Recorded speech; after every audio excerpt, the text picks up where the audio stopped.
তথা অসমৰ বিভিন্ন জিলাত অমানৱীয় উচ্ছেদৰ বিৰোধিতাৰে আজিৰ এই কাৰ্যসূচীৰ প্ৰদৰ্শন সংখ্যালঘু ছাত্ৰী ইউনিয়ন আমচুৰ বিলাসীপাৰা জিলা আমচুৰ উদ্যোগত এই গণবিক্ষোভ কাৰ্যসূচীৰ সমাবেশ কৰাৰ কাৰণে মোক আহ্বান কৰাৰ বাবে মই ধন্যবাদ জ্ঞাপন কৰিছোঁ। লগতে সমূহ ৰাইজক বিশেষকৈ অনুৰোধ জনাইছোঁ, আমি গণতান্ত্ৰিক আন্দোলন আমাৰ আমচুৰ কেন্দ্ৰীয় সমিতিৰ সভাপতি মহোদয়ে কৈ যোৱা মতে আমচুৰ নিৰ্দেশনা অনুসৰি আমি আমাৰ আজিৰ এই গণবিক্ষোভ কাৰ্যসূচী সম্পন্ন কৰিম। গতিকে মই সমূহ ৰাইজক এই কাৰ্যসূচীখন সুচাৰুৰূপে পৰিচালনা কৰাৰ ক্ষেত্ৰত সহায় সহযোগিতা কৰিবলৈ মই আহ্বান জনাইছোঁ।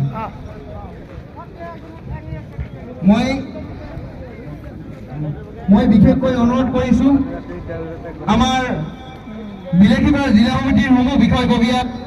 আমাৰ ষ্টেজখন খালী কৰি দিব লাগে আৰু লগতে বিশেষকৈ আমাৰ কেন্দ্ৰীয় সমিতিৰ বিষয়ববীয়া আৰু বিলাসীপাৰা জিলা অঞ্চলৰ প্ৰতিনিধিত্ব কৰা প্ৰাক্তনসকলক